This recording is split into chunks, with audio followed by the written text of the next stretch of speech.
For this lesson, we're going to look at graphing proportional relationships. So when we are looking at graphing proportional relationships, a couple things to keep in mind. A reminder of this, we talked about this in lesson 3, is that the graphs must make a straight line.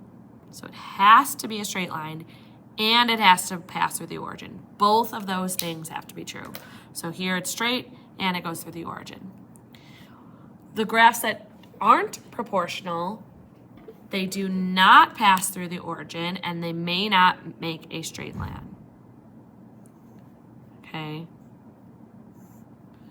So here it is straight, but it doesn't go through the origin, or if it went through the origin but wasn't straight, it would not be proportional. So let's look at a couple examples. First example, we're going to graph, and then we're going to determine whether it is proportional or not.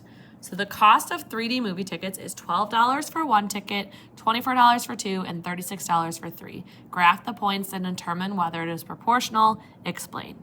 So one ticket is 12, two tickets is 24, three tickets is 36. If I were to draw a line through this, it would be straight, and it goes through the origin. So it is proportional. And for my reasoning, because it is straight and goes through the origin. Okay, and if you think about it, 12 divided by 1 is 12. 24 divided by 2 is 12. 36 divided by 3 is 12. It's constant. It stays the same each time. Number 2, we're going to do the same thing. We're going to graph the points, determine if it's proportional, and explain.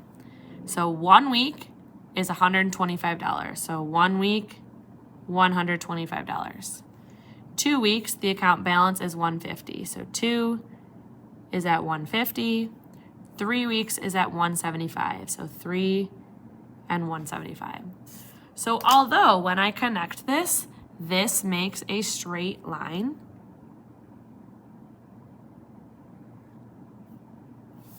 it does match that.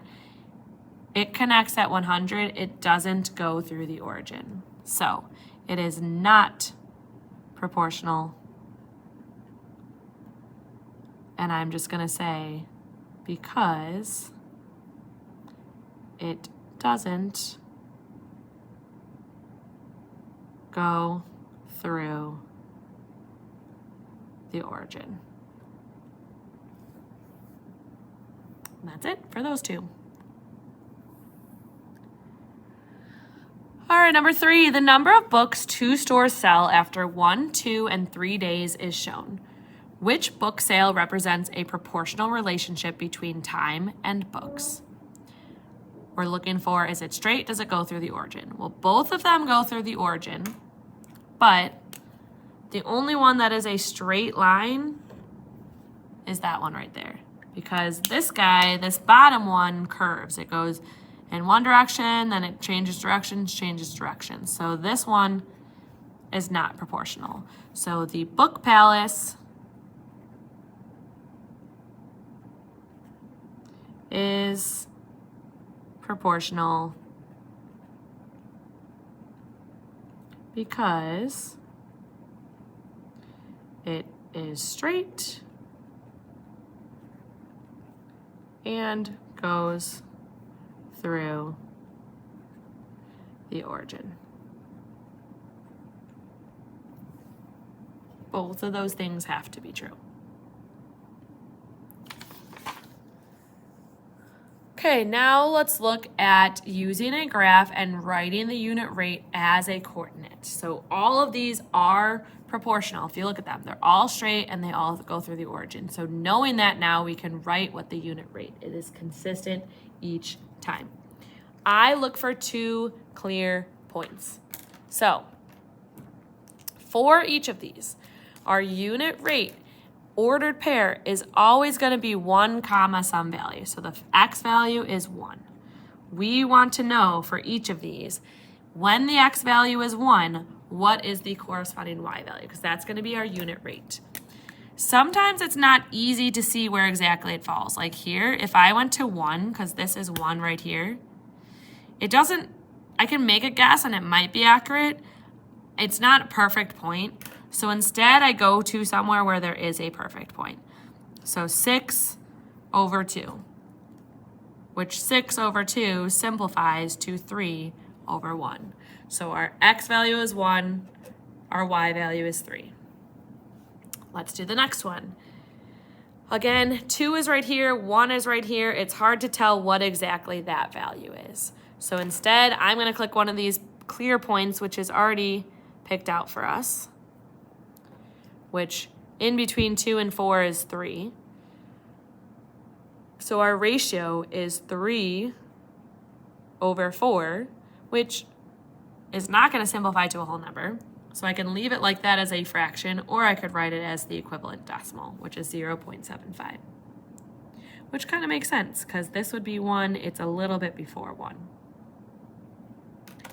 Okay, number 6. My 1 is right here. I might be able to figure out what that is. Let's just make sure if this is 5, this is 1, 2, 3, 4, 5. So if I'm looking at 1, this is 1 right here. 1 corresponds with this point here. So that's the value of 2 over 1. So our ordered pair, our y is 2. Next up, finding clear points. It's hard to be confident on what exactly that is. I kind of have a guess, but I'm going to make sure at a more clear point, which I see this point right here as a clearer point.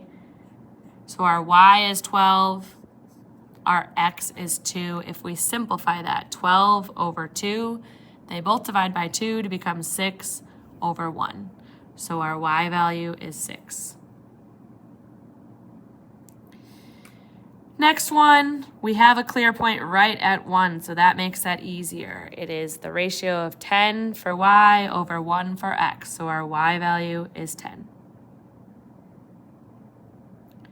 And last, this one does match up with a clear point for 1. So it goes 40 over 1, so our y value is 40. And that's it.